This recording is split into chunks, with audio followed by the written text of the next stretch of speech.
Amin ako na baking mga amigo, natulin. Narigali kita mga amigo sa airport San Masbate City. Mapalarga kili kita sa mga kababayan natin Masbate nyo, nadili ta kilala pagkapaita. At syempre mga amigo, adigani, nagtambay nga na kita sa igadigan. Kaya nakiusyoso kita sa paglupad sa aeroplano. Agoy rode. Pero kay dili pa man nagalupad, shoutout anay kay Nestor, sabi ni Linlin Molo at kay Juan BTV. Shoutout din kay Salvi Magalaman Danao, mega shoutout, sabi ni Elizar Villa Hermosa.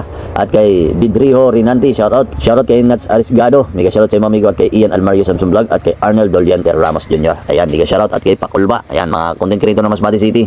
Shoutout na lang sa inyo mga amigo, pagkapaitaw. Sa mga nagtatanong pala kung merong airport ang Masbate, meron po mga amigo. Hindi masiguro ka buta. Adi ganing kita, nagatambay kay makita kita sa lupad sa aeroplano. Kaya sa mga gusto mag-travel dyan, pwede kayo sumakay sa aeroplano. Agahan nyo lang mga amigo kasi aga pa ang travel nito. Kaya sa ating mga babayan Masbate nyo na nakasakay ngayon, happy trip na lang sa inyo mga amigo. At sana mag-enjoy kayo. At sana makarating kayo ng maayos at matiwasay sa inyong pupunta. Ano kaya ang feelings pag nakasakay ka sa aeroplano mga amigo? I-comment mo naman dyan para naman alam namin.